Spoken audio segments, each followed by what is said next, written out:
Olá pessoal, Deus abençoe os que creem. No vídeo de hoje eu quero falar sobre a justiça divina. Como é que ela é exercida por Deus? Porque nós temos uma noção de justiça, a humana, mas a de Deus foge da nossa compreensão muitas vezes, vai muito além do nosso entendimento. E eu quero te convidar a refletir comigo nesse vídeo sobre isso. E eu gostaria que você ficasse do início ao final do vídeo, porque no final dele, uma história com E chocante, com E porque é criada, tá? Pela minha imaginação, mas é algo que você vai chocar, vai confrontar os seus conceitos, para que você possa então, ao ver todo esse vídeo, quem sabe tomar decisões como perdoar alguém, como se desbloquear se você está com áreas da sua vida bloqueadas por causa de mágoa e ressentimento, para então você ser feliz. Então preste muita atenção. No final do vídeo, uma história chocante que eu quero trazer para vocês aqui, para que vocês reflitam. Nesse vídeo, eu vou falar de dois personagens bíblicos e vou comparar a história dos dois. E também vou falar uma história real de um senhor e duas histórias reais, minhas e da minha esposa, para que você possa então tirar suas conclusões. O objetivo desse vídeo é te levar a refletir, é te levar a crescer espiritualmente. Bem, em 1 Samuel, capítulo 13, nos versículos 8 e 9, eu tomei nota aqui para não esquecer, Saul estava ali há 7 dias com seu exército, com o povo, esperando o profeta Samuel para que se fizesse um sacrifício, ofertas pacíficas, para que então eles fossem à guerra, como era de costume, e tivessem a garantia da vitória. Só que o profeta Samuel se atrasou. E com isso, o rei Saul, o primeiro rei de Israel, tomou uma decisão de ele mesmo oferecer o sacrifício e apresentar as ofertas pacíficas, algo que não era atribuição dele, era do profeta. Mas devido ao atraso do profeta, creio eu, com a intenção boa, Saul então assumiu o lugar do profeta. Aquilo desagradou a Deus. Mais adiante, em 1 Samuel, capítulo 15, no versículo 8, Saul também recebeu uma orientação da parte de Deus para destruir todos os amalequitas em uma batalha. Só que ele desobedeceu, creio eu também com uma boa intenção, trouxe vivo da batalha o rei Agag, o rei dos amalequitas. E com isso desagradou mais ainda Deus. O resultado disso, em 1 Samuel 15, nos versículos 10 e 11, Deus passou a rejeitá-lo, ao ponto que o profeta Samuel clamava por ele junto a Deus e Deus falou: para, porque eu já o rejeitei. Bem, mais adiante, você sabe, o segundo rei de Israel foi Davi, depois de Saul. E Davi andava bem, agradando ao Senhor.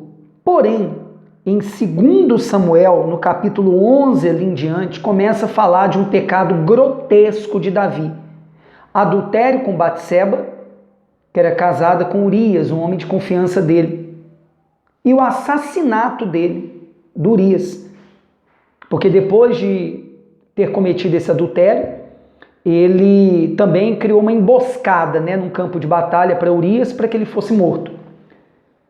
Então, quando nós comparamos esses erros de Saul, que eu já citei, e esse pecado ou esses pecados grotescos de Davi, que eu citei agora, com a nossa balança humana, sinceramente, sem hipocrisia, ao meu ver, aparentemente, o pecado ou os pecados de Davi foram muito piores do que os erros cometidos por Saul. E Deus o rejeitou, ao ponto de mandar ungir outro no seu lugar, no caso Davi. Só que na história de Davi fala, a partir ali do capítulo 11 de 2 Samuel, que o profeta Natã, enviado por Deus, foi até ele, a Davi, e ele confessou o seu pecado, seus pecados, foi perdoado por Deus porque se arrependeu sinceramente, só que ele colheu os frutos desse pecado. A partir dali, o primeiro filho dele com Batseba veio a falecer, o primeiro filho. Houve uma sequência de acontecimentos também que tornaram a vida de Davi um verdadeiro inferno. Eu não vou entrar em detalhes aqui porque vai levar tempo no vídeo, para ser objetivo. Que fique claro, ele se arrependeu com sinceridade, Deus o perdoou, só que ele colheu os frutos dos pecados dele. Mas o reinado dele não foi tirado. Ele continuou rei e considerado um homem segundo o coração de Deus. Você consegue entender como que é a justiça de Deus citando esses dois personagens bíblicos e comparando os erros de um e os pecados grotescos de outro? Comece a refletir aí, se quiser comentar aqui abaixo nos comentários, no Facebook, Instagram e YouTube, o que você pensa desses dois e a comparação que eu fiz aqui. Seguindo adiante, eu quero citar aqui uma história real com H de um senhor que eu conheci. O filho dele foi assassinado, no julgamento do assassino, ele estava lá e pediu autorização para o juiz para falar. E o que ele disse? Que ele perdoava o assassino do seu filho. Porém, ele queria justiça e queria que fosse aplicada ali a maior pena possível sobre o assassino do filho, porque tinha tirado um pedaço da vida dele, que era o seu filho. Só que ele o perdoou ali em público, pediu autorização para dar para ele uma Bíblia. Você consegue entender a diferença de querer justiça que esse homem queria e ao mesmo tempo perdoar, porque Jesus disse na graça, né? Porque tanta gente fala da graça, no Velho Testamento, na lei, era olho por olho, dente por dente. Só que na graça, Jesus nos orientou a fazer coisas muito difíceis de serem feitas no dia a dia, como perdoar quem nos fez mal. Segura aí, continua no vídeo, porque só está começando. A última história criada pela minha imaginação para você refletir no final do vídeo está por vir ainda. Então esse homem teve seu filho assassinado, perdoou o assassino, o evangelizou dando uma Bíblia, mas queria justiça, que ele cumprisse uma grande pena. Bem, mais uma história real para você refletir. Agora sobre mim e minha esposa. Em Belo Horizonte, Minas Gerais, alguns anos atrás eu fui para a igreja pela manhã e não fechei a porta do apartamento. Minha esposa também não. E dois homens conseguiram entrar no prédio ali, inventando uma história, né, que eles iriam ali fazer os serviços, né, como aquele pessoal que faz ali de internet, né? E tentaram entrar no nosso apartamento. Minha esposa ainda estava na cama, só que a cachorrinha, ela fez um alarde e a minha esposa conseguiu se levantar e a gente crê que foi Deus que deu forças. Ela conseguiu do lado de dentro empurrar a porta enquanto os dois empurravam do lado de fora para tentar invadir e trancar. E se salvou. Eu sempre procurei imaginar o seguinte: se esses homens entrassem e tivessem abusado, por exemplo, da minha esposa, além de fazer outras coisas ali, como eu reagiria como pastor, como homem de Deus? Primeiro, eu gostaria de ver justiça, como esse senhor que eu falei anteriormente, agora que eu conheci da sua história real, do que ele falou ali no julgamento do assassino do seu filho. Eu queria a maior pena possível para esses homens. Dezenas de anos, eu creio que em alguns casos, dependendo do crime, deve-se ter até prisão perpétua. A pena de morte eu não sou nem a favor nem contra, eu não tenho uma opinião bem definida ainda, sinceramente. Mas eu creio que em determinado caso deve ter até a prisão perpétua. E quem sabe até a castração química, né, que está sendo debatida muito aqui no Brasil atualmente. Eu queria a maior pena possível para aqueles dois, se eles tivessem conseguido invadir o apartamento e fazer mal para minha esposa. Mas como homem de Deus, eu teria que perdoá-los. segundo o que Jesus ensinou, que quem não perdoa não é perdoado. Segunda história real sobre mim e minha esposa, nós fomos sequestrados uma vez na estrada, um ônibus, né, que estávamos ali, nós e mais alguns pastores e suas esposas, por mais de 2 horas, homens encapuzados atravessaram na frente do ônibus com um carro, com coletes à prova de bala, armas em punho, e obrigaram o motorista ali a entrar numa fazenda de madrugada, e ficamos por mais de 2 horas como reféns, e eles nos roubaram, e a minha esposa foi tomada como refém ali com uma arma na cabeça por mais de 2 horas. Deram um tiro do lado da cabeça dela. O fato é que eles não abusaram de nossas esposas, mas se tivessem, primeiro, qual seria a minha reação de outros homens ali no momento? Segundo, eu queria, claro, novamente, a maior pena para esses homens. A maior pena que se pudesse aplicar sobre eles aqui no Brasil, sem dúvida nenhuma. Eu queria justiça a todo custo. Que eles fossem pegos e punidos com o maior rigor da lei. Só que como homem de Deus eu seria obrigado a perdoá-los. Você entende isso, meu amigo e minha amiga? É a graça. Jesus ensinou a perdoar quem nos fez mal. Mas é fácil? Falar é fácil, né? Mas praticar, não. Como é que Deus aplica a sua justiça? E por último, eu quero deixar para sua reflexão uma história com a letra E, que é criada aqui na minha cabeça para sua reflexão. E por favor, não critique aqui embaixo sem antes conferir na palavra de Deus. Imaginemos que um homem violentasse, estuprasse a sua filha, do senhor ou da senhora que me vê por esse vídeo. E ele fosse pego e punido com o maior rigor da lei.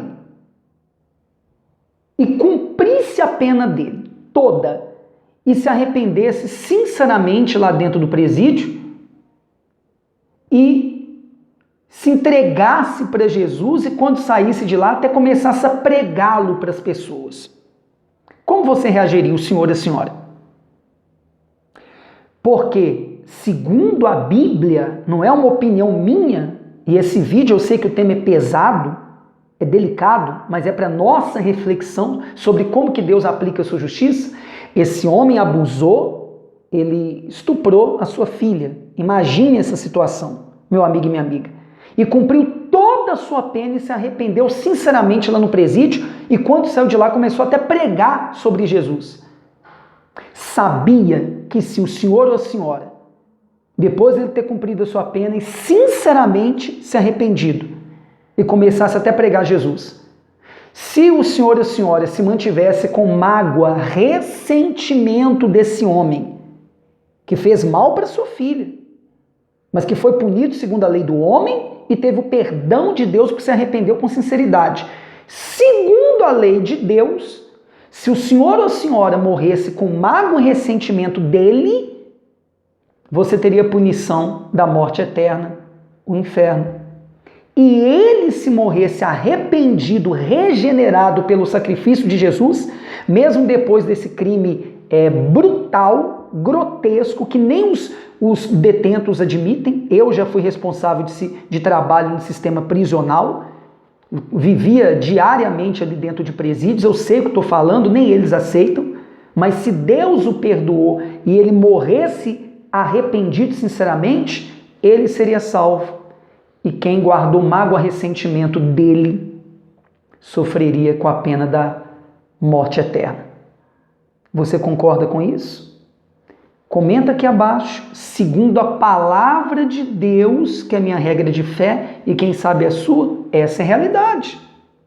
Eu sei que falar é fácil, mas eu citei aqui como é que Deus aplica a sua justiça, comparando a história de Saul e de Davi.